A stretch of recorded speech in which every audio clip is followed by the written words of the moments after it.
안녕하세요. 지뢰예술촌을 운영하고 있는 김수영입니다. 지난번에 제가 이 영상을 찍어서 올리고 나서 올리면서 뭐 그런 말씀드렸죠. 조만간에 또 올리겠다고. 그런데 시간이 꽤 많이 흘렀습니다. 자주 찍어 올려야 되는데 뭐 생각처럼 그렇게 되질 않네요. 그래도 뭐 노력을 해봐야죠. 지난번에 안 그래도 하나 더 찍었었어요. 찍었는데 뭐 이제 제가 비염이 있습니다. 비염이 있어서 훌쩍거리면서 이래 찍어서 영상이 영 안 좋더라고요. 그래가지고 조금 뭐 이렇게 저렇게 조치를 했는데 결국은 이제 야 이거 올려서는 안 되겠다 싶어가지고 말았습니다. 그리고 또 그러다 보니까 또 스텝이 꼬여가지고 오늘까지 왔는데 오늘은 그래도 뭐 하나 올려야죠. 최근에 저한테 고민 상담을 하시는 분들이 계세요. 이제 전화 가서 예약률이 많이 떨어진다, 취소도 많이 나온다 이런 이야기를 하시는데 요즘 참 어려운 시기입니다. 뭐 정치적으로도 시끄럽죠. 경제도 어렵죠. 뭐 이제 미래가 보이면은 사람들이 여행도 좀 더 많이 하고 할 건데 그런 시기도 아닌데다가 해외로도 많이 나가요. 해외로도 많이 나가고 그리고 국내에서는 이게 문제가 공급이 과잉돼 버렸어요. 코로나 겪으면서 사람들이 그 자재값도 비싸고 공사비가 비싼데도 불구하고 엄청나게 많은 숙소들이 만들어졌습니다. 지금도 만들어지고 있고요. 그런데 이제 이러다 보니까 문제가 심각해진 거죠. 아마 내년 봄까지는 어렵지 않을까 그런 생각을 하는데 또 봄이 된다고 더 좋아진다는 보장도 없어요. 공급 과잉은 이제 늘 주기적으로 오게 돼 있기 때문에 이걸 이제 어떻게 이 파도를 이겨내는가가 상당히 중요합니다. 지뢰예술촌의 경우에는 이게 88년에 오픈을 했거든요. 이게 지금 한 34년 됐는데, 그때만 해도 뭐 숙소가 우리나라에 그렇게 이제 가족 여행을 한다든지 연인이 다닐 만한, 부부가 다닐 만한 이런 좋은 숙소들이 별로 없었어요. 그러니까 아버지가 하실 때 처음에는 잘 됐죠. 잘 되다가 또 한번 이렇게 파도가 이제 내려갔다가 다시 올라갔다 내려갔다 올라갔다 내려갔다를 이제 반복하게 돼요. 근데 저는 이제 그걸 오랫동안 봐왔으니까 이게 계속 잘 될 수는 없다라는 걸 알고 있죠. 알고 있는데 94년도경에 이렇게 마이카 붐이 일어나고 또 막 사람들이 많이 움직이니까 펜션들이 막 생긴다고요. 그래 1세대 펜션이 생기고 그러면서 또이 수요보다 공급이 많아지면서 또 영업이 어려워지고 그런 거를 수차례 겪었습니다. 수차례 겪었고 사람들이 이제 이게 주식이나 부동산하고도 비슷합니다. 생길 때는 많이 생기고 또 이게 줄어들 때는 또 줄어들어 가지고 그때는 이제 이 꾸준히 견뎌낸 집들은 호황을 누리죠. 그렇게 되는데 최근에 너무 많이 생겼어요. 저도 뭐 지금 인스타나 이런 데 검색해 보면은 안동 숙소라는 걸로 키워드로 검색하면은 상위에 그 독채 민박들이 꽉 차 있습니다. 꽉 차 있고 뭐 지금 한때는 뭐 우리도 진입이 어려웠어요. 지금은 이제 우리도 한 두세 개 정도의 사진이 저희 게 올라가고 있는데 뭐 안동 숙소 한번 쳐보세요. 그럼 확인할 수 있습니다. 근데 그만큼 이제 홍보도 그분들이 열심히 하고 왜 그러냐면 뭐 투자했고 초기고 하니까 열심히 할 수밖에 없는 거고 저희도 응원은 하는데 이게 쉽지 않다는 거죠. 그러니까 저한테 상담하시는 분들도 이거 어떡하냐 뭐 다들 투자를 한 부분이 있잖아요. 그러니까 견디거나 아니면 이걸 치고 나가야 되는데 근데 이제 세상이 호락호락하지 않은 거죠. 처음에 오픈하셨던 분들은 좋았겠죠. 뭐 연중만실이 나왔다 이런 이야기도 있었거든요. 그러니까 연중만실 나올 수 있습니다. 왜냐하면 새로운 스타일이었고 이제 뭐 공급이 별로 없었잖아요. 공급이 별로 없으니까 뭐 방 하나 채우는 거야 그게 어렵지 않죠. 근데 그리고 나서 매달 지금 뭐 새로운 숙소들이 나오고 있어요. 비슷비슷한 형태인데 근데 처음에 한옥을 오래됐다고 하긴 그러네요. 저희 같은 경우에 뭐 고택이니까 한 70년대, 80년대 정도에 지어졌던 한옥을 리모델링해서 이제 이쁘게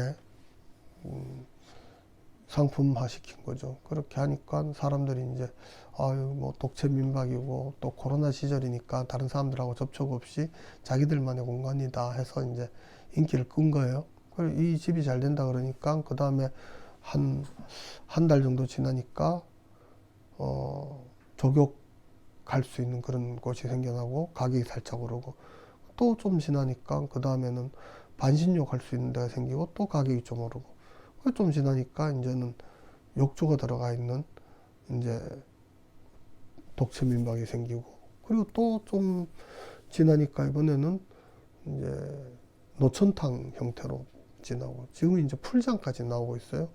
근데 계속 늘어나고 있습니다. 계속 늘어나고 있고, 제가 이제 이런 부분을 이야기할 때 늘 수요와 공급에서 공급 중심적이라고 생각하거든요. 공급을 개선하면은 어떻게 해결될 될 것이라고 생각을 하는 거죠. 어느 정도는 수요에 대한 생각이 있었을지 모르지만 지금은 뭐 수요라고는 찾아볼 수 없고 그냥 더 좋은 공급을 넣으면 될 거라고 생각을 하는 거예요. 그럼 처음에 조금 뭐 반응이 있어서 손님을 받은 집들은 괜찮지만 지금 들어가는 분들은 솔직히 뭐 홍보를 해도 답도 안 나오고 누가 하나 찾아주지도 않고 이런 집들도 생겨나고 있고, 뭐 주말은 겨우 채울 수 있을지 모르지만 그것도 가격대도 비싸잖아요. 요즘 그 가격대보다 저렴한 숙소들이 많거든요. 수요가 많을 때 또 새로운 문화가 이렇게 딱 터졌을 때는 사람들이 가지만은 거기서 만족도가 어느 정도 나오지 못하면은 사람들은 그걸 외면하게 되거든요. 그래서 좀 이런 어려움이 있다. 그래 일단은 견뎌야 되고, 견디다 보면은 뭐 이제 그만두는 분도 있고, 뭐 내가 살라고 지었다 이렇게 이야기하시는 분들도 있더라고요. 그래 그렇게 돼버리면은 이제 정리가 되는데, 그때까지는 이제 호락호락한 시장은 아니다 이렇게 생각을 합니다. 이게 제가 이제 뭐 여러 차례 이렇게 이야기를 합니다. 수요 중심이 있고 수요자 중심이 있고 공급 중심이 있고 공급자 중심이 있다 이렇게 이야기를 하는데, 수요 중심은 수요를 일으키는 거예요. 그러니까 수요를 만들어내서 계속 이제 공급하고 맞춰서 가는 거죠. 그러니까 공급을 개선하는 거예요. 수요에 맞춰서. 그리고 이 수요를, 없는 수요를 이제 만들어내는 역할을 하는 거예요. 그러면은 이런 식의 영업을 하는 곳들은 뭐 크게 어려움을 좀 덜 겪고 리드하면서 가게 되는 거고요. 수요자 중심은 이제 수요자들의 요구에 맞춰서 하는 거예요. 뭐 3명 잡으면 더 좋을 것 같아요. 4명 잡으면 더 좋을 것 같아요. 뭐 늦게 들어갈 수 있게 해주세요. 등등등의 많은 요구가 있고, 근데 이 수요자 중심 그거에 맞추다 보면은 이제 우리 룰이 이제 부서지는 거죠. 그래서 고생하게 되고, 지난번에 이야기했던 내용입니다. 지난 영상에서. 그리고 이제 공급 중심은 더 좋은 공급을 제공하고 더 많은 거를 제공하면은 해결될 거라고 생각하는 경향이 있어요. 규모의 경제도 생각하고 뭐 브랜드 가치도 그럼 더 나아질 거라고 생각하는데, 이거를 뭐 엄청난 세월 동안 이렇게 살아왔거든요. 그 정점을 이미 지나버렸고, 물론 일부에서는 이게 통합니다. 통하는데 계속되기는 좀 어려울 거라고 봐요. 그리고 마지막이 공급자 중심이죠. 공급자 중심은 어떤 거냐면 공급자 편하게 만드는 거예요. 그냥 뭐 공급자의 이익을 위해서, 또는 공급자의 뭐라고 할까요? 난 이렇게 하면 더 수익이 더 클 거다, 뭐 더 편할 거다, 이런 식으로 해서 하는 것들이 있습니다. 물론 이런 게 이제 혼재되어 있죠. 다 섞여 있는데 저희도 공급자 중심적 사고를 집어넣는 부분도 있고, 수요자 중심적 사고를 뭐 받아들이는 것도 있고, 공급 중심적인 부분도 있고 수요 중심적인 부분도 있는데, 근데 이제 가급적이면 수요 중심적으로 좀 많이 가면은 훨씬 숙소 운영이나 비즈니스를 하시는데, 뭐 어떤 비즈니스든 관계가 있어요. 좀 더 낫지 않나 이렇게 생각을 하고요. 공급자 중심이라고 이야기하면 잘 이해를 못 하시는데, 숙소를 만드는데 뭐 이제 우리가 청소하기 편하게 작게, 손님 많이 받을 수 있도록 더 작게 이렇게 만드는 거죠. 충분한 스페이스를 공간을 들여야 함에도 불구하고 그런 걸 무시하고 한다든지, 아 이게 좋겠네요. 축제를 하는데 한국의 축제들이 대부분 어디서 하냐 그러면 광장에서, 연병장 같은 데서 하죠. 군대 운동장 같은 데서 합니다. 안동도 그렇습니다. 안동도 탈춤 페스티벌 공연장, 축제장이라고 해서 만들어 가지고 그냥 광장 같이 해서 만들어서 하는데, 이게 유럽형 광장하고 한국의 광장이 달라요. 한국의 광장은 상권하고 동떨어져 있는데 만들어 놓고 거기서 하죠. 왜? 하기 편하거든요. 공급자 중심이죠. 그러면 수요자들은 되게 불편한 거예요. 그거 자체가. 그러니까 수요가 안 일어나고 계속 이제 안 좋아지는 거예요. 상권은 상권대로 죽고, 축제는 축제대로 활성 안 되고, 구경 온 사람들은 뭐 별로 재미없네 이렇게 돼버린 거죠. 이런 것들이 이제 잘 되려 그러면은 수요자의 이 욕구라든지 이런 걸 잘 읽어서, 수요자도 그거 잘 모릅니다. 수요자가 다 알지는 못하거든요. 누가 스티브 잡스가 그랬나요? 그러니까 그 고객이 원하는 거 다 알지는 못한다 뭐 이런 말이 있어요.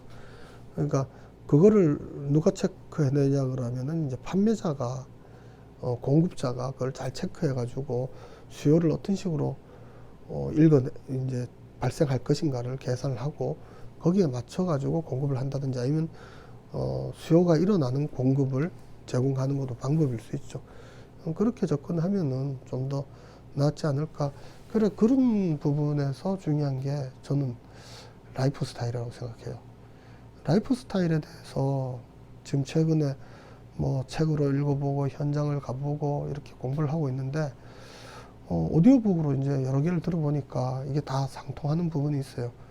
거기에 대해서는 오늘은 뭐 벌써 시간이 10분이 넘었고, 오늘 일단 여기까지 하고 다음에 또 올리도록 하겠습니다.